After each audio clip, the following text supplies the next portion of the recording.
সর্বস্তরের সম্মানিত প্রিয় সুধী, পর্দার আড়ালে পরম শ্রদ্ধেয় মা ও বোনেরা, গত সপ্তাহে আমাদের এই আয়াতে কারিমা থেকে আলোচনা শুরু হয়েছিল। ইয়া আইয়ুহাল্লাযীনা আমানু আমিনু, হে ঈমানদাররা ঈমান আনো। কি অর্থ?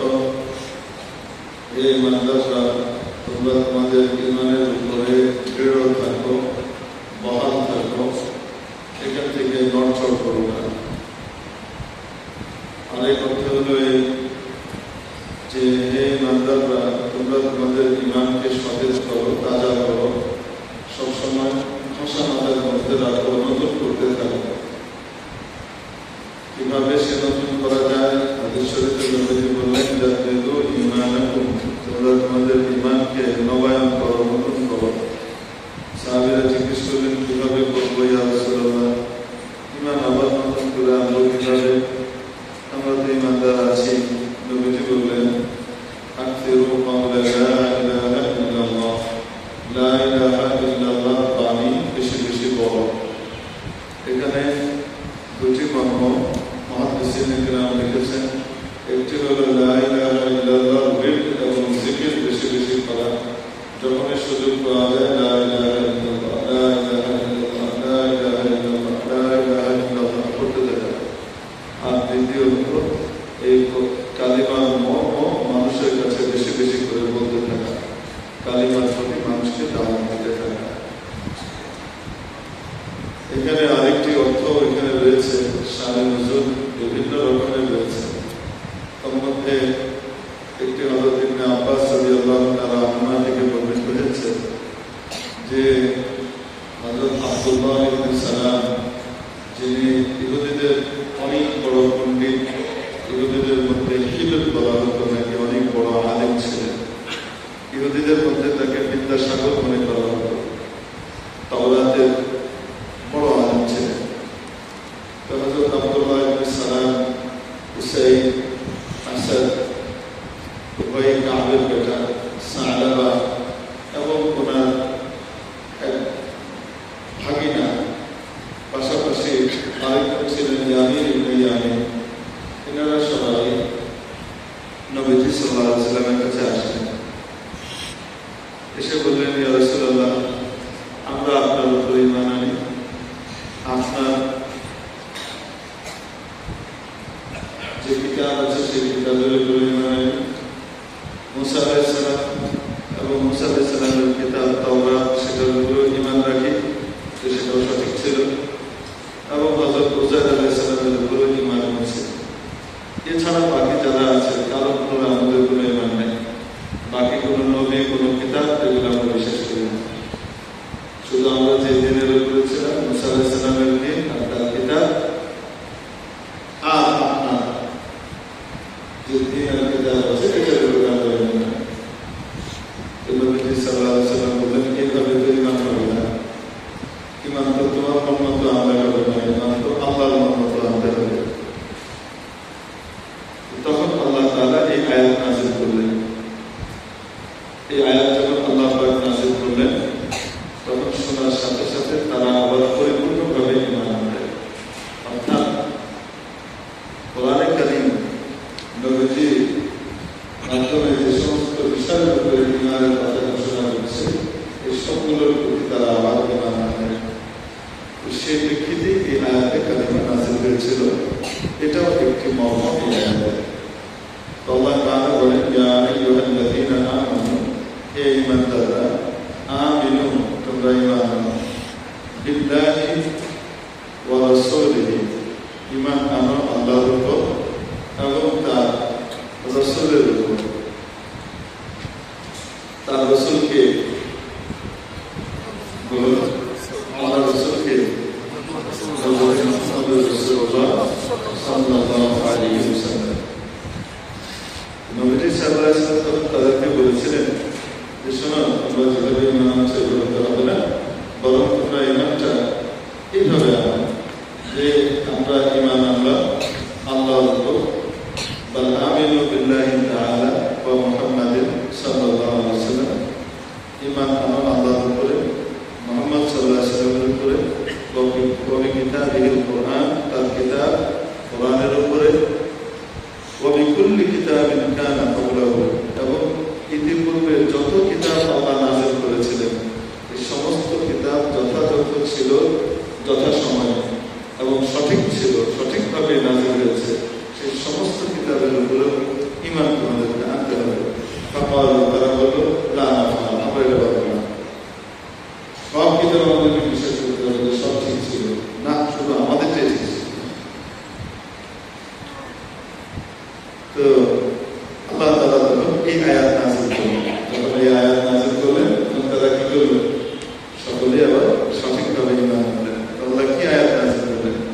আমিনু বিল্লাহ, হে ঈমানদাররা ঈমান আনো আল্লাহর উপরে, তার রাসূলের উপরে, ওয়াল কিতাবিল্লাযী নাযালা আলা রাসূলিহি, এবং সেই কিতাবের উপরে যে কিতাব ধাপে ধাপে আল্লাহ নাযিল করছেন তার রাসূলের উপরে। তখন তো নাযিল পুরো সম্পূর্ণ হয়নি। 23 বছরের জীবনে পুরো কোরআনে কারীম ধীরে ধীরে একটু একটু করে আল্লাহ প্রয়োজন মাফিক বান্দাদের নাযিল করেছেন। কিন্তু যা কিছু নাযিল করেছেন 23 বছরে, এই সবটুকুকে আল্লাহ বহু আগে লাওহে মাহফুজ থেকে দুনিয়ার আসমানে যে আল্লাহর ঘর আছে বাইতুল ইজ্জত, সেই ঘরে আল্লাহ নাযিল করেছিলেন একসাথে, এবং সেই একত্রে নাযিল করাটা ছিল লাইলাতুল কদর, শ্রেষ্ঠ রজনীতে আল্লাহ নাযিল করেছিলেন। তো তখনও তো নাযিল পুরো হয়নি, এই জন্য আল্লাহ পাক শব্দ ব্যবহার করেছেন নাজ্জালা। নাজ্জালা মানে যেটি ধাপে ধাপে তিনি নাযিল করেছেন, সেই কিতাবের উপরে তোমরা ঈমান আনো। ওয়াল কিতাবিল্লাযী আনজালা মিন ক্বাবল, এবং সেই কিতাবের উপর ঈমান আনো যে কিতাব আল্লাহ তাআলা অবতীর্ণ করেছিলেন ইতিপূর্বে। এখানে জিনসে কিতাব, অর্থাৎ যত রকমের কিতাব আছে আল্লাহর নাযিলকৃত, ইতিপূর্বে নাযিলকৃত যে কোনো কিতাব, সেই কিতাবের উপরে কি আমরা ঈমান আনলে সেই কিতাব ঠিক ছিল। ওয়া মান ইয়াকফুর বিল্লাহি, এবং যে ব্যক্তি, এরপরে আল্লাহ তাআলা পরিষ্কার করে বলছেন, এটা খুব ভালো করে বোঝার বিষয় যে ঈমান যা কিছু নবীজি সাল্লাল্লাহু আলাইহি ওয়াসাল্লাম নিয়ে এসেছেন আল্লাহর তরফ থেকে, সেই সবগুলোর উপরে ঈমান আনতে হবে যে সেগুলো সঠিক, সত্য, বাস্তবসম্মত, এবং কিয়ামত পর্যন্ত মানব মানবের মুক্তি এবং কল্যাণের একমাত্র পন্থা এটাই। এই হিসেবে সবটুকুকে বিশ্বাস করতে হবে। একটা বিশ্বাস করলাম আরেকটা করলাম না, অনেকগুলা করি, শুধু একটা করি না। কারণ পৃথিবীবাসী উল্টোটা বলছে, আমিও চোখের সামনে উল্টোটাই দেখছি, অতএব এটা এখন অচল। এরকম যদি কেউ করে তাহলে আল্লাহ বলেন সে অনেক দূরের বিভ্রান্তিতে নিবেদিত রয়েছে, সেখান থেকে ফিরে আসা তার জন্য বড় মুশকিল, তার নাম বড় কঠিন হয়ে যাবে। সে গোমরাহের ভিতরে আছে এবং সে ঈমানদার নয়। ওয়া মান ইয়াকফুর বিল্লাহ, যে ব্যক্তি অস্বীকার করে আল্লাহকে, ওয়া মালাইকাতিহি, তার সকল ফেরেশতাকে, ওয়া কুতুবিহি, তার কিতাবগুলোকে, ওয়া রুসুলিহি, এবং তার সকল রাসূলদেরকে, ওয়াল ইয়াউমিল আখির, এবং শেষ দিবসকে যে ব্যক্তি অস্বীকার করে, আল্লাহ বলেন ফাকাদ দাল্লা দালালান বাঈদা, সে বিভ্রান্ত হয়ে গেল, সে পদস্খলিত হয়ে গেল, এবং পথ থেকে সিরাতুল মুস্তাকিম থেকে বিচ্যুত হয়ে অনেক দূরে চলে গেল। এটা কেমন উদাহরণ দিয়েছে? মনে করেন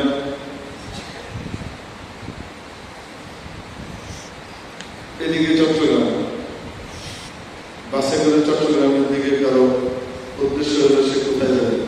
চট্টগ্রাম যাবে, আছে ঢাকাতে। এখন সে চট্টগ্রাম যাওয়ার জন্য তাকে যেতে হবে কোন দিকে? পূর্ব দক্ষিণে তাকে রওনা হতে হবে। সে ওদিকে না গিয়ে যদি ব্রাহ্মণবাড়িয়ার দিকে রাস্তা ধরে বাসে করে, তাহলে সে বিভ্রান্ত হচ্ছে ঠিকই, কিন্তু আবার এখান থেকে তার ওদিকে চলে যাওয়া, ব্রাহ্মণবাড়িয়া থেকে কুমিল্লায় গিয়ে আবার সেটা পথ ধরা তার জন্য সহজ। এটা মোটামুটি গোমরাহি। আল্লাহ রসুলের দেওয়া যে আকীদাগুলো আছে মৌলিকভাবে সবকিছু বিশ্বাস করে, কিন্তু কোন ব্যাখ্যা সহ বিশ্বাস করে? আল্লাহ রসুল যে ব্যাখ্যা দিয়েছেন, সাহাবীদের যে দেওয়া ব্যাখ্যা, সেই ব্যাখ্যায় বিশ্বাস করে না, উল্টো ব্যাখ্যায় বিশ্বাস করে নিজের মন মতো। ঈমান আছে কিন্তু আকীদা ঠিক নাই, উল্টো দিকে যাচ্ছে। আর আরেকটা হলো তার যাওয়ার কথা যেটা না, সে রাস্তা ধরেছে দিনাজপুর, তেঁতুলিয়ার দিকে রাস্তা ধরেছে।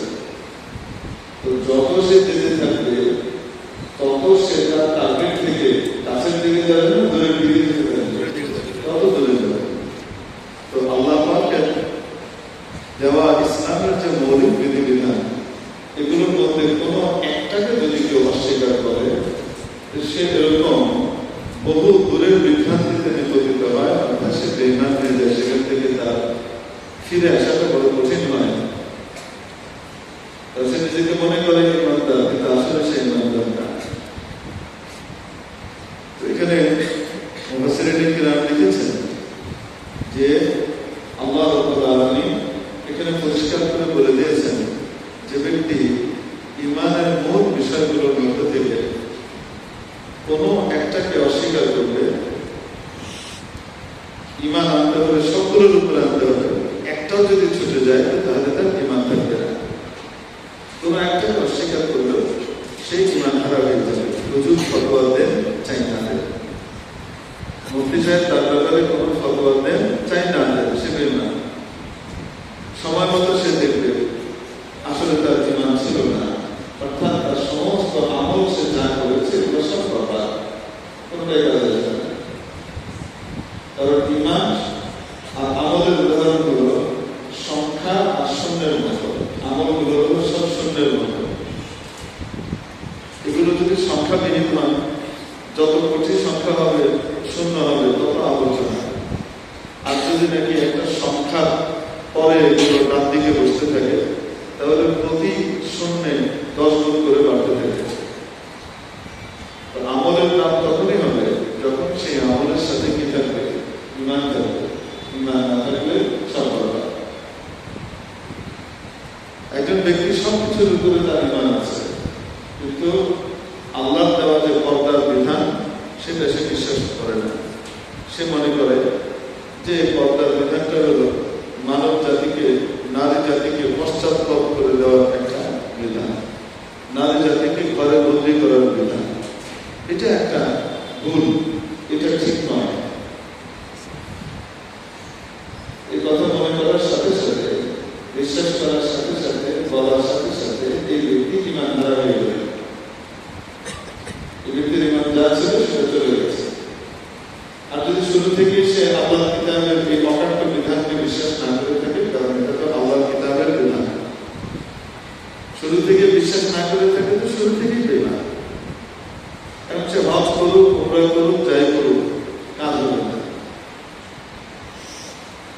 এজন্য দেখা যায়, আমরা দেখি যে অনেক সময় মানুষ কি করে, হজ করে আসে, কিন্তু তার জীবনের ভিতরে কোনো পরিবর্তন তো আসেই না, বরং আগের গুনাহগুলো আরো বেশি করে বাড়ে।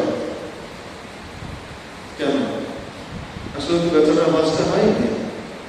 প্রথম দেখা উচিত যে আল্লাহ আনিত সকল বিধানগুলো, নবীজির আনিত যে বিধানগুলো আল্লাহর পক্ষ থেকে নবীজি এনে দিয়েছেন, এগুলোর উপরে কোনো একটার উপরে তার অনাস্থা, অবিশ্বাস আছে কিনা, এটা যাচাই করা উচিত। যদি অবিশ্বাস আর অনাস্থা থাকে, তাহলে তার তো ইমানই নেই, তো হজ করে কি হবে? এক ব্যক্তির ঘটনা আছে যে সে ব্যক্তি কোনো এক নারীর প্রতি খুব আসক্ত হয়ে গেল, এবং আসক্ত হয়ে সে যে কোনো মূল্যে তাকে পেতে চায়। ওই নারীকে সে বাজে প্রস্তাব দিল। নারী ছিল দিনদার, নারী ছিলেন আল্লাহ ভক্ত, পরহেজগার। তো নারী তাকে বহুভাবে বোঝালো যে এটা কোনোভাবেই সম্ভব না, আল্লাহ তাকে কোনোভাবে নষ্ট করা যাবে না, যদি তোমার মন চায় না কেন, এটা হবে না। বারবার বিনয় করিয়ে যাচ্ছে, বান্ধব সমাধান করিয়ে যাচ্ছে। এক পর্যায়ে মেয়ে বিরক্ত হয়ে তাকে ঠেকানোর জন্য একটা পদ্ধতি অবলম্বন করলো। সেই পদ্ধতি দিয়ে সে চিন্তা করলো, নবীজির এক বাণী আছে যে ব্যক্তি 40 দিন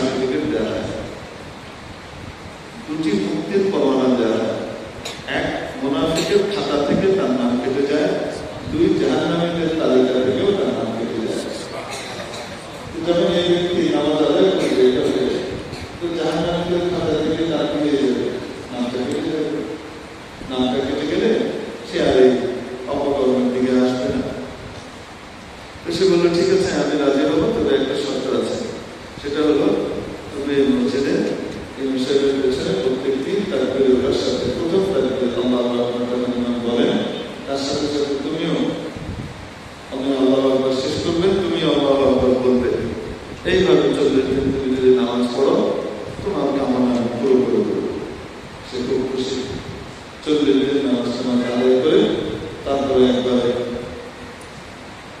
বাড়িতে এসে হাজির। আসলে আমার পুরা করো, যে ওয়াদা দিয়েছিল সেই ওয়াদা পুরা করো।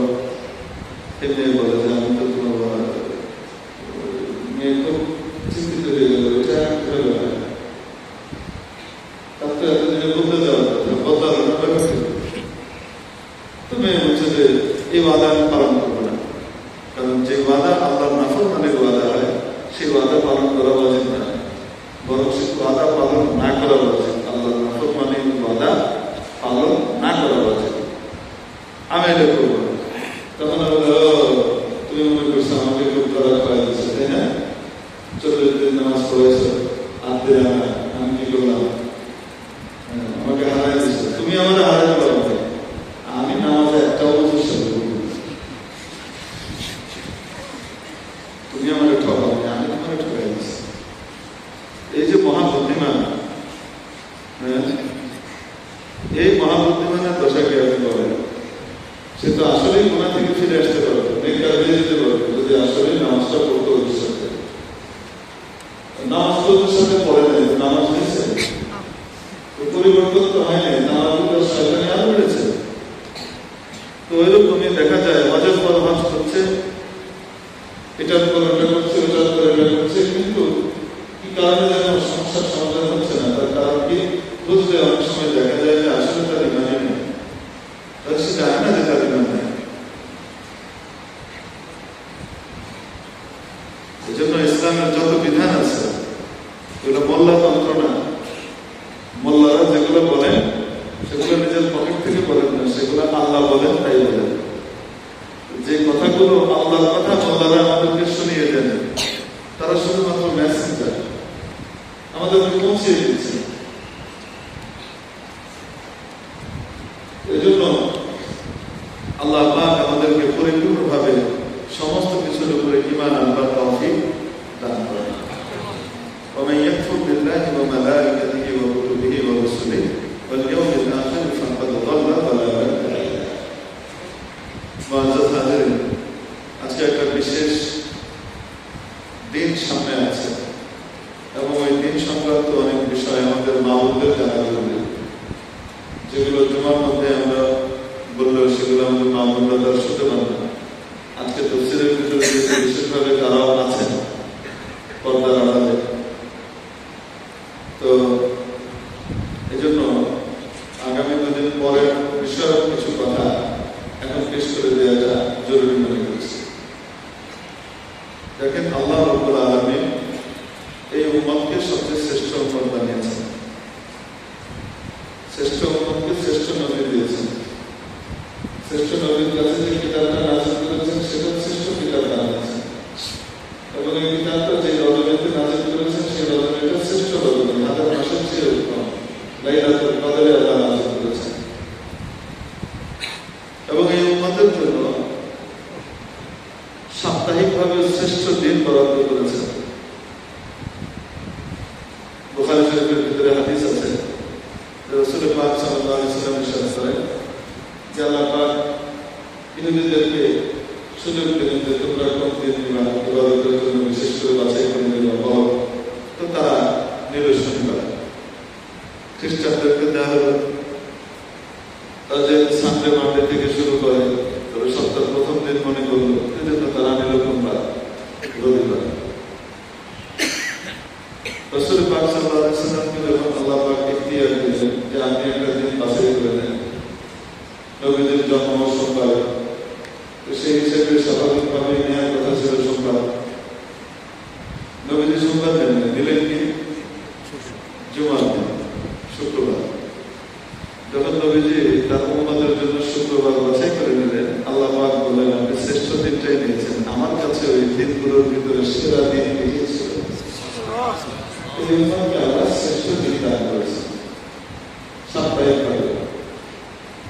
বার্ষিক গণনার ক্ষেত্রে দুই রকমের হিসাব প্রচলিত আল্লাহ রেখেছেন, একটা হলো সূর্যের সাথে সম্পৃক্ত হিসাব, আর একটা চন্দ্রের সাথে সম্পৃক্ত হিসাব। দুইটাই আল্লাহ দেওয়া আদাদ সিনিন ওয়াল হিসাব। আল্লাহ বলেন বছর এবং হিসাব কিতাবের সংখ্যা যেন নিরূপণ করতে পারবো, এই জন্য চন্দ্র সূর্যকে আমি কি করেছি, তৈরি করেছি। সৌর হিসাবও আল্লাহ দেওয়া, চন্দ্র হিসাবও আল্লাহ দেয়া। কিন্তু এই দুই হিসাবের ভিতরে শ্রেষ্ঠ হিসাব কোনটা? শ্রেষ্ঠ হিসাব হলো চন্দ্র হিসাব। কারণ বার্ষিক যে হিসাব ইবাদত আছে, সেই ইবাদত গুলোর ভিতরে ইসলামের মৌলিক তিনটি বিধানে আল্লাহ পাক এই চন্দ্রের সাথে সম্পৃক্ত করে দিয়েছেন। যাকাত বছরে একবার খরচ হয়, মানে একবার আদায় করতে হয়, তার ক্লোজিং ডেট করতে হবে সৌর হিসাবে না চন্দ্র হিসাবে? চন্দ্র হিসাবে। 2 বছরের ভিতরে 10 থেকে 11 দিনের একটা গ্যাপ থাকে। অর্থাৎ সূর্যের হিসাবে বছরটা চন্দ্রের হিসাবের চেয়ে 10 থেকে 11 দিনের কি হয়, ব্যবধান হয়। 4 বছর পর পর 11 দিন হয়, আর 3 বছরে কি হয়, 10 দিন করে গ্যাপ থাকে 2 হিসাবের মধ্যে। এই জন্য বললাম 10 থেকে 11 দিনের একটা গ্যাপ থাকে। প্রতি 100 বছরে সৌর হিসাবে 100 বছরে চন্দ্র হিসাবে 3 বছর বাড়ায়। অর্থাৎ সূর্যের 100 বছরে চন্দ্র হিসাবে কয় বছর বেশি হয়? 3 বছর বেশি হয়। তাহলে সূর্যের 200 বছরে কত বছর বেশি হবে? 6 বছর বেশি হবে। এখানে 206 বছর হবে। আর যদি সৌর 300 বছর হয়, তাহলে চন্দ্রের কত বছর হবে? 300, আরো 3 বছর বাড়বে, 309 বছর হবে। এই জন্যই আসহাবে কাহাফের জন্য আল্লাহ পাক কোরআন শরীফের ভিতরে যে বর্ণনা করেছে, তারা মিনাতিন সিনিন ওয়াজদাদু তিসআ, তারা 300 বছর ঘুমিয়ে থাকলো, আবার আরো তারা 9 বছর বাড়ালো। আরো 9 বছর মানে 309 হলো চন্দ্র হিসাবে, আর 300 বছর কত হিসাবে? দুই হিসাবে যে আল্লাহ পক্ষ থেকে চালিত, এটা আল্লাহ দিয়ে রেখেছে। সব কিছু আল্লাহ তৈরি করেছে। সাপ্তাহিক যে দিবস গুলা 7টা দিন, এটাও কি বানিয়েছে? কিন্তু তার ভিতরে একটা শ্রেষ্ঠ দিন আছে না? ঠিক তেমনি ভাবে আল্লাহ রাব্বুল আলামিনের কাছে চন্দ্র হিসাবটা হলো আল্লাহ পাকের পক্ষ থেকে গৃহীত হিসাব। আল্লাহ এই হিসাবে হিসাব করেন একদম শুরু দিন থেকে, যেদিন থেকে আল্লাহ আসমান জমিন তৈরি করেছে সেদিন থেকে এই হিসাবে আল্লাহ পরিচালনা করেছে। আল্লাহর হিসাব হলো এটা। আর এই শ্রেষ্ঠ হিসাবটাই আল্লাহ এই বর্ষ অনুযায়ী এই বান্দাদেরকে, এই উম্মতকে শ্রেষ্ঠ উম্মতকে আল্লাহ দান করেছে। তো এমনি ভাবে দেখেন আপনি হজের যে ইবাদত, এটি বছরে একবার আসে। কোন হিসাবে? সূর্যের হিসাবে না চন্দ্রের হিসাবে? রোজার যে হিসাব, রমজানের যে রোজা, এটা কি সূর্যের হিসাবে না চন্দ্রের হিসাবে? চন্দ্রের হিসাবে। বার্ষিক দুটো ঈদ, এটা কি সৌর হিসাবে নাকি চন্দ্র হিসাবে? চন্দ্র হিসাবে। এটা হলো ইসলামী বর্ষ। এই ইসলামী বর্ষের হিসাব কিতাব রাখা, যেহেতু এটার সাথে ইবাদতের সম্পর্ক গুরুত্বপূর্ণ, অনেক ইবাদতের সম্পর্ক, এই হিসাব রাখা উম্মতের জন্য ফরজে কিফায়া। অর্থাৎ পুরো এলাকার মধ্যে কিছু মানুষ এই হিসাবটা রাখতে হবে। আজকে আর কোন মাসের কোন তারিখ, এই হিসাবটা রাখতে হবে। যদি কেউই না রাখে তাহলে সকলে গুনাহগার হবে।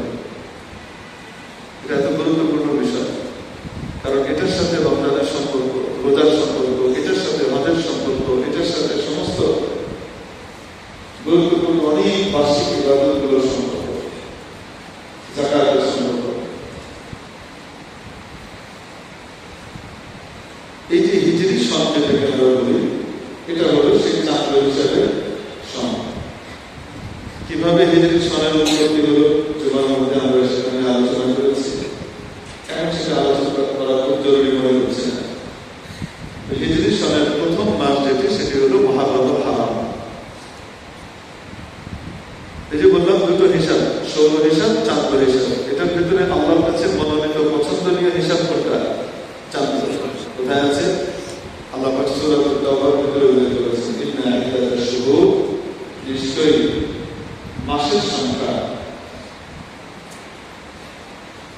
ইনদাল্লাহ, আল্লাহর কাছে, ফি কিতাবিল্লাহ, আল্লাহর নির্ধারণের মধ্যে।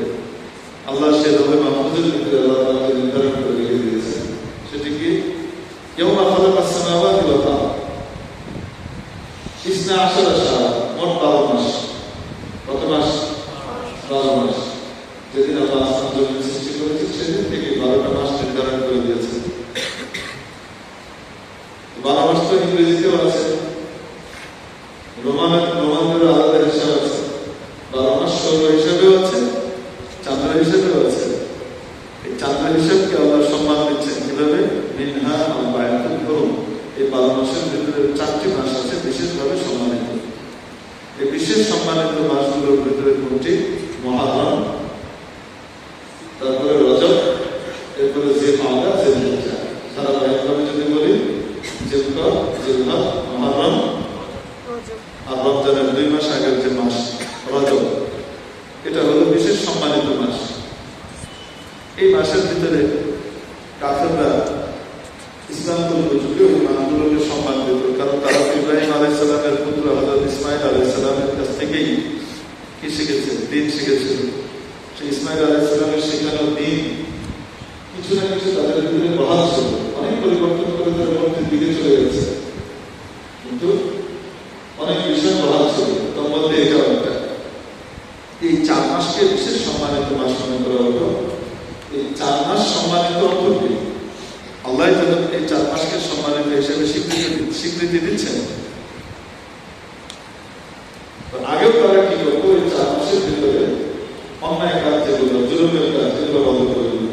যুদ্ধ বিগ্রহ, লড়াই, স্বার্থের লড়াই, এগুলো বন্ধ রাখতো। এই 4 মাসে যুদ্ধ বিগ্রহ করা যাবে না। কিন্তু ছিল দুষ্ট, করতো কি? যুদ্ধ করতে করতে তাদের মনে করেন হারাম মাস চলে এসেছে, বিশেষ সম্মানিত নিষিদ্ধ মাস চলে এসেছে, যে মাসে তারা যুদ্ধ করে না, মনে করেন রজব মাস চলে এসেছে। তখন বলতে কি, এই মাসে রজব মাস পরে আসবে, শাবান মাস আগে আসবে, মানে পরের মাসকে আগে আনতেছে, এই মাসকে কি করছে? পরে নিয়ে যাচ্ছে। এগুলো তো আল্লাহ পাক বলেন, ইন্নামা নাসিউ জিয়াদাতুল ফিল কুফর, এই যে মাসকে পিছিয়ে পরে নিয়ে যাচ্ছে শয়তানি করার জন্য, এটা কুফরের ভিতরে আরো অতিরিক্ত একটা কুফর, আরো বেশি শয়তানি করে করছে। তো এই 4 মাস সম্মানিত। পরবর্তীতে অবশ্য ইসলাম এই 4 মাসের ভিতরে দিনের প্রয়োজনে যুদ্ধ বিগ্রহের অনুমতি দিয়ে দিয়েছে, কিন্তু 4 মাসের সম্মান দেওয়া হয়েছে। কি অর্থ? লিখেছেন হাদিসের বর্ণনা দিয়ে যে ব্যক্তি এই 4 মাস বিশেষভাবে ইবাদতের প্রতি খেয়াল রাখবে, আল্লাহ পাক তাকে বাকি 8 মাস ইবাদতের তৌফিক দান করবেন। আর যে ব্যক্তি 4 মাস আল্লাহর নিষেধাজ্ঞা গুনাহগুলো থেকে নিজেকে বিরত রাখবে, আল্লাহ পাক তাকে বাকি মাসগুলোতেও গুনাহ থেকে বেঁচে থাকার জন্য শক্তি সঞ্চার করবেন, সরবরাহ করবেন। এই 4 মাসের ভিতরে অন্যতম প্রথম মাস যেটা, সেটা হলো মুহররম হারাম। এই বছরের প্রথম মাস, 1448 হিজরি প্রথম মাস মুহররম মাস চলছে। আজকে 8 তারিখ গেল, আগামীকাল 9 তারিখ, পরশু দিন 10 তারিখ। এই মাসের ভিতরে একটা দিন আছে 10ই মুহররম, যে দিনের ভিতরে আল্লাহ তাআলা অনেক রকমের গুরুত্বপূর্ণ ঘটনা নবীজির আগেও ঘটিয়েছেন। আদম আলাইহিস সালামের তওবা কবুল করেছেন 10ই মুহররম। আল্লাহ পাক নূহ আলাইহিস সালামকে মুক্তি দিয়েছেন, তারা মাত্র পানির ভিতরে ভেসে বেড়াচ্ছিল, সেখান থেকে তারা মাটিতে সর্বপ্রথম যেদিন লাগে সেদিন 10ই মুহররম। ইব্রাহিম আলাইহিস সালামকে অগ্নিকুণ্ড থেকে যেদিন বের করা হয় সেদিন 10ই মুহররম। মুসা আলাইহিস সালামকে ফিরআউনের কবল থেকে যেদিন মুক্তি দান করেন, ফিরআউন ডুবে মরে, সেদিন 10ই মুহররম। এই জন্য 10ই মুহররম অনেক দিক থেকে তাৎপর্যপূর্ণ ছিল। তো এই 10ই মুহররমে রাসূল সাল্লাল্লাহু আলাইহি ওয়াসাল্লাম রোজা রাখতেন আগে থেকেই। রমজানের রোজা ফরজ হওয়ার আগে রাসূল সাল্লাল্লাহু আলাইহি ওয়াসাল্লামের উপরে 10ই মুহররমের রোজা রেখেছিলেন, খুব পাবন্দির সাথে রাখতেন। পরবর্তীতে যখন নবী সাল্লাল্লাহু আলাইহি ওয়াসাল্লাম মদিনা শরীফ আসলেন, এসে দেখলেন ইহুদিরা এই দিন রোজা রাখে। জিজ্ঞেস করলেন, কি ব্যাপার, তোমরা কেন রোজা রাখো? তারা বলল, আল্লাহ তাআলা আমাদের নবীকে এই দিন মুক্তি দিয়েছিলেন, এই জন্য ফেরাউনের কবল থেকে মুক্তির কারণে হযরত মুসা আলাইহিস সালাম এই যে প্রতি বছর শুকরিয়া হিসেবে রোজা রাখতেন, তাই আমরা রোজা রাখি। নবীজি বললেন, আরে ওদের সাথে মুসার সম্পর্ক তো নাটকাও আছে, মুসার সাথে সম্পর্ক তো আমার বেশি, আমার ভাইয়ের সম্পর্ক, অতএব রোজা তো আমিও রাখি এবং আরো রাখবো। সাহাবীদেরকে বললেন, তোমরা রোজা রাখো, তবে হ্যাঁ একটা কাজ করো, ইহুদিদের সাথে ইবাদতের সামঞ্জস্য রাখা যাবে না, কাফিরদের সাথে ইবাদতের সামঞ্জস্য রাখা যাবে না, ব্যতিক্রম করতে হবে। তারা একদিন রোজা রাখে, তোমরা তার সাথে আরেকদিন মিলিয়ে রোজা রাখো। এজন্য বৃহস্পতিতে 10-এর সাথে 9 তারিখ মিলিয়ে রোজা রাখা, এটা কি গুরুত্বপূর্ণ একটি সুন্নাত। যদি 9 তারিখ কোনোভাবে ছুটে যায়, 10-এর সাথে অবশ্যই 11 তারিখ মিলিয়ে রাখা। আর এই রোজার ফজিলত কি? হযরত আবু কাতাদা রাদিয়াল্লাহু তাআলা আনহু বলেন, রাসূল পাক সাল্লাল্লাহু আলাইহি ওয়াসাল্লাম ইরশাদ করেন, বুখারী মুসলিমের হাদিস, যে ব্যক্তি আরাফাত দিনের রোজা রাখে, আল্লাহর কাছে আমার বিশ্বাস হলো তার 1 বছর আগের 1 বছর পরের গুনাহ মাফ হয়ে যাবে। আর যে ব্যক্তি আশুরা দিনের রোজা রাখে, আল্লাহর কাছে আমার বিশ্বাস হলো আল্লাহ পাক তার 1 বছর আগের গুনাহ কি করে দেন? মাফ করে দেন। এই 10ই মুহররম আসছে এই বছর পরশুদিন, জুমার দিন, শুক্রবার। আল্লাহ তাআলা বহুত কুদরতি নিজাম, এই বছর বলারা যারা এই বছর পেয়েছে, হায়াত পেয়েছে, তারা বড় ভাগ্যবান। তারা এই 10ই মুহররম অন্যতম শ্রেষ্ঠ দিন থেকে পাচ্ছে, সাপ্তাহিক শ্রেষ্ঠ দিন জুমার দিনে, সাইয়্যিদু আইয়ামিল উসবু ইয়াউমুল জুমআ, জুমার দিনে পাচ্ছে। আবার মজার ব্যাপার হলো তার সাথে 9 তারিখের যে রোজা, এই 9 তারিখের রোজাটাও নবীজির সাপ্তাহিক রোজার দিনে পড়ছে। নবীজি সপ্তাহে 2 দিন সাধারণত রোজা রাখতেন, সোমবার, বৃহস্পতিবার। এজন্য আগামীকাল বৃহস্পতিবার আমাদের রোজা করার বিষয় আছে। আমরা যারা জুমাতে বয়ান শুনেছি তাদের ওইটা স্মরণ করার বিষয়, ভুলে যেতে পারতাম। আল্লাহ আমাদেরকে মনে করিয়ে দিলেন, মা বোনদের উসিলায়। আর এই দিনে অন্যান্য যে সমস্ত পচা কাজগুলো অনেকে করে, মাতম করে, এটা করে, সেটা করে, আলেম রাইতের মহব্বতে করে তাদের দাবি অনুযায়ী, কিন্তু অজ্ঞতার কারণে তারা ভুল পথে অগ্রসর হচ্ছে। যে সমস্ত বিষয়ে নবীজি কঠিনভাবে নিরুৎসাহিত করেছেন এবং বাধা দিয়েছেন, বরং কোনো কোনো আমলের প্রতি আল্লাহ নবী লানত এবং অভিশাপ দিয়েছেন, সেই সমস্ত কাজগুলো এই দিন অনেক মানুষ না জেনে করে। তারা মনে করে বিশেষ ইবাদত করছে, আলেম রাইতের মহব্বত করছে, আসলে সেটা নয়। আল্লাহ পাক এই সমস্ত বিদআত এবং মুসলমান থেকে আমাদেরকে বেঁচে থাকবার তৌফিক দান করেন। 3 নম্বর বিষয়, আল্লাহ পাক আমাদেরকে শ্রেষ্ঠ কিতাব দান করেছেন। এই কিতাবের সাথে সম্পর্ক রাখা, এটা আমার আপনার প্রত্যেকের জিম্মাদারি এবং প্রত্যেকের জন্য গুরুত্বপূর্ণ বিষয়। আল্লাহর কিতাবকে পিছনে ফেলে দিয়ে যদি আমরা চলি, দুনিয়াতেও আমরা বাদ হবো, আখিরাতেও বাদ হবো। একটা জিনিস মনে রাখতে হবে, ইসলাম ধর্ম এবং অন্য ধর্ম, এই 2 বিষয়ের ভিতরে আকাশ পাতাল ব্যবধান, আকাশ পাতাল ব্যবধান। এই জন্য যারা ইকুয়ালিটির কথা বলে, সব ধর্ম সমান, সে ব্যক্তি ভুল কথা বলে, সে জানে না, সে অজ্ঞতার কথা বলছে।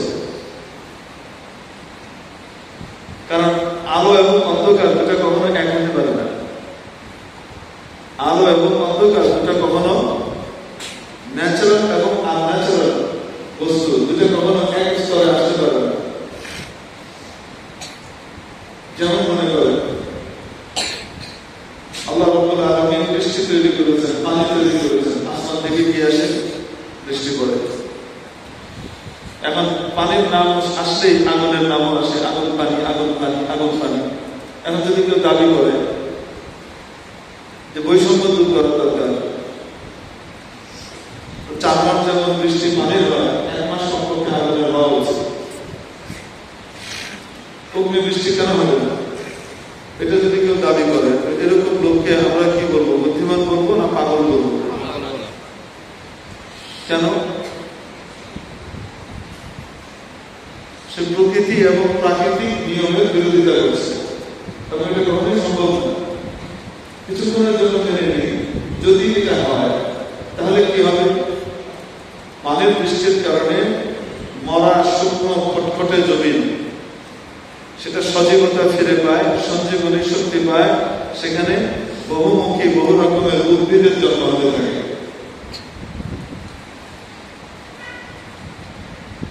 আর যদি 1 মাস না, 1 দিনও না, 1 ঘন্টাও যদি আগুনের বৃষ্টি হয়, তাহলে অবস্থাটা কি হবে? পৃথিবী আবাদ হবে না যা আছে সব ধ্বংস হয়ে যাবে? এজন্য প্রকৃতির যে নিয়ম, আল্লাহ তাআলা যে প্রাকৃতিক নিয়ম তৈরি করে দিয়েছেন, এই নিয়মের বাইরে যাওয়ার কোনো সুযোগই নেই। কেউ যদি চায় আর দাবি করে, দাবি করছে, পাগলের কথা হচ্ছে। আল্লাহ পাক মাছকে বানালেন পানিতে থাকো, কারণ তোমাকে আমি যে আকৃতি দিয়েছি, তোমার যে শারীরিক কাঠামো, তোমার ভিতরে যে সফটওয়্যার তৈরি করে দিয়েছি, সেটার উপযোগী জায়গা হলো পানি। তাতে পানি থেকে তুমি বের হবে না। মাছ যতক্ষণ পানিতে থাকে সুখে শান্তিতে থাকে। কোনো মাছই পানি থেকে নিজে বের হয় না। যদি কোনো মাছকে বের করে আনা হয়, তাহলে সেই মাছের অশান্তি ছটফটানি শুরু হয়ে যায়। এক পর্যায়ে ধীরে ধীরে সে মারাও যায়। কেন? তাকে প্রকৃতির বিরুদ্ধ জায়গায় রাখা হয়েছে। এবং কোনো মাছ কোনোদিন এই কথা বলে না যে রকেট, তারপরে স্পেসশিপ, তারপরে এটা ওটা, কম্পিউটার কত কিছু আবিষ্কৃত হয়েছে, এগুলো আমার দেখা দরকার, আমি পানিতে বন্দি থাকবো না, আজ পর্যন্ত কোনো মাছ বলে নাই। আল্লাহ দেওয়া নিয়ম যেটা, সে নিয়মের উপরে সে চলছে। ছাগলকে আল্লাহ বানিয়ে দিয়েছে, তুই মাটিতে থাকবি, কাপড় পাতা খাবি, আম পাতা খাবি, কলার সঙ্গে খাবি, যা ইচ্ছা তাই খেতে থাকবি, কোনো অসুবিধা নাই, যা মন চায় তাই খাবি, কখনোই পানি কাছে যাবি না। ছাগল আল্লাহ দেওয়া নিয়ম মানে। ছাগল কখনোই পানিতে যাবে না। আপনি যদি তাকে গোসল করানোর জন্য পুকুরে নামাতে চান, তো দেখেন কি অবস্থা হয়, তাহলে যাবে না। কেন? এটা প্রাকৃতিক বিষয়, সেটা বিপরীতে যাবে না। প্রত্যেকটা পশু পাখি কে আল্লাহ যেভাবে তৈরি করেছেন, তাকে একটা আলাদা নেচার দিয়েছেন এবং সেই নেচারের উপরে সে চলে। আল্লাহ আশরাফুল মাখলুকাত মানুষকে শ্রেষ্ঠ আকৃতি দিয়ে তৈরি করেছেন এবং তাকে শ্রেষ্ঠ নেচার দিয়েছেন। এই শ্রেষ্ঠ নেচারকে প্রতিফলিত করবার জন্য তাকে ন্যাচারাল দিন আল্লাহ দান করেছেন, ন্যাচারাল ধর্ম, ন্যাচারাল জীবন বিধান। এই ম্যানুয়াল অনুযায়ী যদি সে চলে, তাহলে কি হবে? সে সুখ পাবে, শান্তি পাবে, আরামে থাকবে। এর বাইরে গেলে সে অশান্তির ভিতরে পড়বে। তো আল্লাহ পাকের দেওয়া সেই যে ন্যাচারাল সিস্টেম, এই সিস্টেমটাই হলো ইসলাম। এটা ন্যাচারাল দিন।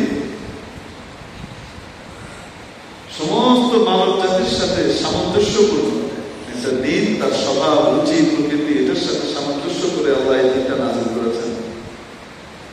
এবং আল্লাহ পাক সূরাতুর রুমের 30 নম্বর আয়াতে বলেছেন, নবীজিকে ফাআকিম ওয়াজহাকা লিদ-দীনি হানিফা, আপনি একনিষ্ঠভাবে এই দ্বীনের উপরে প্রতিষ্ঠিত থাকুন, এই ইসলামের উপরে দৃঢ় থাকুন, সুদৃঢ় থাকুন, মজবুত থাকুন, রোড না। সারা পৃথিবী বলুন উল্টোটা, আপনি জানেন এটার উপরে আপনি মজবুত থাকবেন। فطرة الله التي فطر الناس عليها أي اتبع فطرة الله التي فطر الناس عليها। যে রুচি, প্রকৃতি, স্বভাব দিয়ে আল্লাহ মানব জাতিকে তৈরি করেছেন, তার সাথে সামঞ্জস্যপূর্ণ সেই রুচিসম্মত ন্যাচারাল প্রাকৃতিক যে দিন আর ইসলাম, সেটির অনুসরণ করে। লা তাবদীলা লিখালকিল্লাহ, বাহ্যিকভাবে যেমন মানুষের আকৃতি চেঞ্জ করে ফেলা যায় না, আল্লাহর সৃষ্টিকে বাহ্যিক আকৃতিকে যেমন চেঞ্জ করা যায় না, ঠিক তেমনি ভাবে তার রুচি আর প্রকৃতিকেও চেঞ্জ করা যায় না। করতে গেলে বড় পরেশানির শিকার হতে হয়। মানে জোর করে এনে একটা লোহাকে ওয়েল্ডিং করা, আসতে চায় না। লোহা ঘুরাই এনে ওয়েল্ডিং করতে গেলে কি অবস্থা, কোনো মতো যদি ছুটে তাহলে চোখ কান নাক সিধা করতে বেরিয়ে যাবে।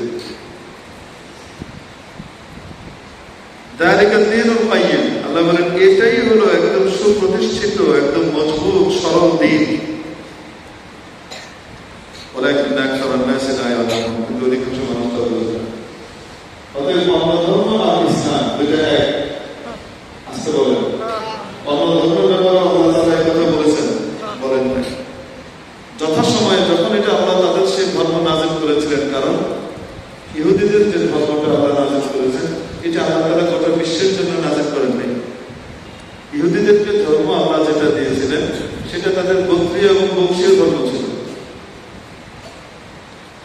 ঈসা আলাইহিস সালামকে আল্লাহ তাআলা পাঠিয়েছেন দুনিয়াতে, গোটা পৃথিবীর জন্য পাঠান নাই,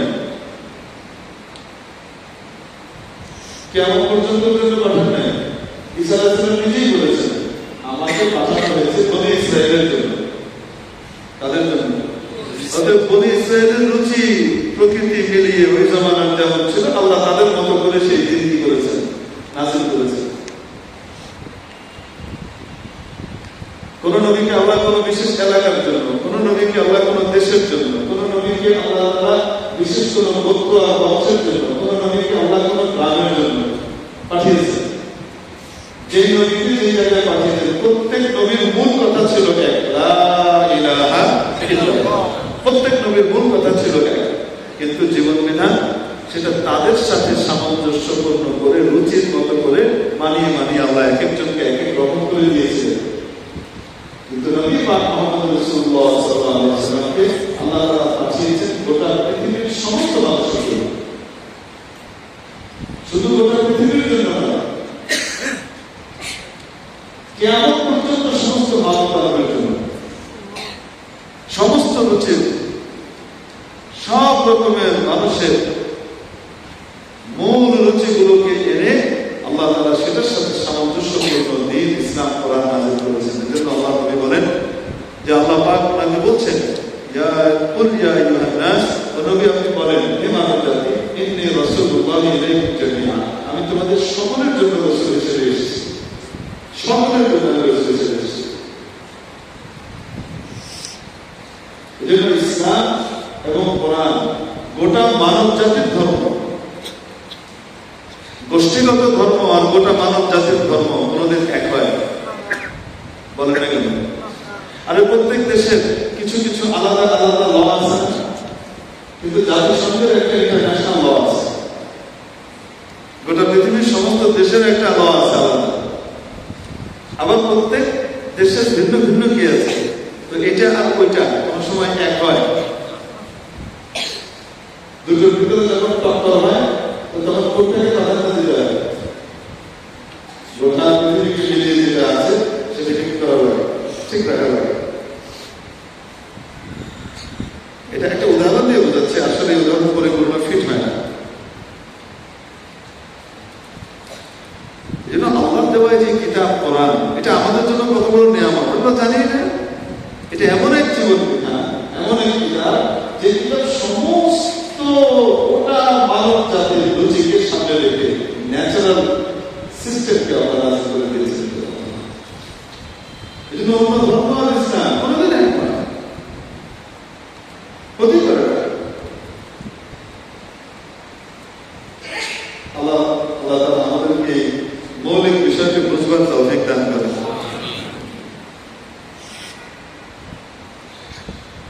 প্রিয় উপস্থিতি, এজন্য আল্লাহ দেওয়া কিতাব, এই কিতাবের মর্যাদা কত। কেউ যদি এটির একটি অক্ষর তিলাওয়াত করে, একটি আয়াত তিলাওয়াত করে, প্রতি অক্ষরে অক্ষরে তাকে 10টা করে নেকি দেওয়া হয়। 10 করে নেকি এসে সাথে সাথে পেতে থাকে। একটা নেকির দাম কিয়ামতের দিন বোঝায় আসবে। শুধু একটা নেকির কারণে মানুষ কি হয়ে যাবে, জান্নাত আর জাহান্নামের ফয়সালার ভিতরে টানাপোড়েনে পড়ে যাবে। আর আল্লাহর এই কিতাবের সাথে যার সম্পর্ক থাকবে, মহব্বত থাকবে, কোরআনকে সহিষ্ণুভাবে তেলাওয়াত করবে, পড়বে, কোরআনের বিধিবিধানকে মানবে, কোরআনকে বুঝবার জন্য চেষ্টা করবে, কোরআনের উপরে চলবার জন্য চেষ্টা করবে, এরকম ব্যক্তির জন্য কিয়ামতের দিন কোরআন সুপারিশকারী হিসেবে দাঁড়াবে। হাদিস শরীফের মধ্যে আছে, যত সুপারিশকারী হবে কিয়ামতের দিন, তার মধ্যে সবচেয়ে শক্তিশালী সুপারিশকারী হবে কোরআন। কোরআন মানুষকে কবরের নির্জনতার ভিতরেও তার পাশে এসে দাঁড়াবে এবং বলবে যে আমি কোরআন তোমার সাথে আছি, তোমাকে জান্নাতে না ঢুকিয়ে আমি আলাদা হব না, তুমি ভয় পেও না। দুনিয়াতেও তাকে সুযোগ জীবনের পথ দেখাবে। এই জন্য এই কোরআনের শিক্ষা অত্যন্ত গুরুত্বপূর্ণ। আমাদের এই মসজিদের ভিতরে ছোটদের জন্য যেমন কোরআন পড়ার ব্যবস্থা আছে, বড়দের জন্য কোরআন পড়ার ব্যবস্থা আছে। কোরআনের সহিষ্ণুভাবে তেলাওয়াতের জন্য যে শিক্ষা কোর্স চালাতে যাচ্ছে, 2 সপ্তাহ আমরা ঘোষণা করেছি, আপনারা জানেন। এখানে ঈশার পরে এক গ্রুপ এবং ফজরের পরে এক গ্রুপ, এই দুই গ্রুপ আলাদা আলাদাভাবে কি করবেন, পড়বেন। তো আমাকে উস্তাদ যে বলেছেন আজকে তাদের প্রথম সবকের যেন উদ্বোধন হয়ে যায়। সকল নেককার মানুষদের উপস্থিতিতে আল্লাহ ছোট ছোট বাচ্চারা আছে, হাফেজের কোরআনরা আছেন, ওলামা ইকরাম আছেন, নেককার মা বোনরা আছেন, তাদের সকলের দোয়া নিয়ে যেন এটা কি হয়, শুরু হয়ে যায়। ইনশাআল্লাহ আমরা সেই পাঠও আজকে শুরু করবো আল্লাহ তৌফিক দিলে। দ্বিতীয় হলো যারা 3 বছর যাবত করেছেন, পড়ে তারা প্রথম ক্লাসে উত্তীর্ণ হয়ে এখন তারা দ্বিতীয় স্টেজে চলে এসেছেন, তারা কোরআনে কারিমের অর্থ পড়বেন, কোরআনে কারিমের গুরুত্বপূর্ণ জায়গা মুখস্থ করবেন এবং গুরুত্বপূর্ণ মাসালা মাসাইলও তারা কি করবেন, শিক্ষা করবেন। এই দ্বিতীয় ব্যাচের পড়াও শুরু হবে ইনশাআল্লাহ। আমাদের পেশ ইমাম সাহেব মহোদয় যুদ্ধ মুফতি আবিদুর রহমান সাহেব আমাদের ক্লাস নেবেন আল্লাহ তৌফিক দিলে। আল্লাহ তৌফিক দিলে মাঝে মাঝে আমি ইনশাআল্লাহ বাইরে ক্লাস নেওয়ার চেষ্টা করব। আর প্রথম ইয়ার ক্লাস নেবেন ইনশাআল্লাহ আমাদের হযরত মাওলানা রেজাউল আমিন সাহেব দাওয়াত বরাকাত। তো আজকে এই দ্বিতীয় ব্যাচের পড়ারও কি হবে ইনশাআল্লাহ সূচনা হবে। পাশাপাশি উনি আবার আমাকে আরেকটা অনুরোধ করেছেন, সেটা হলো আমাদের মাদ্রাসায় যে সমস্ত বাচ্চারা পড়াশোনা করে তারা কায়দা শেষ করে আজকে আমপাড়া শুরু করতে যাচ্ছে। দুজন আমাকে অনুরোধ করেছেন যে আজকে আমপাড়া ওয়াজের সবকটাও কি করে দিয়ে দেয়। এই জন্য বললাম যে আজকে আমরা তফসিলের ধারাবাহিক যে আলোচনা সেটাকে আমরা একটা জায়গায় থামিয়ে দিয়েছি, বাকি দুটি বিষয়ের আলোচনা গুরুত্বপূর্ণ মনে করে আমরা আপনাদের সামনে আলোচনা শুরু রাখলাম। এখন ইনশাআল্লাহ ধারাবাহিক প্রত্যেকে ক্লাস ইনশাআল্লাহ শুরু হবে। যেহেতু আসেন কিভাবে কি করতে হবে বলে দেন।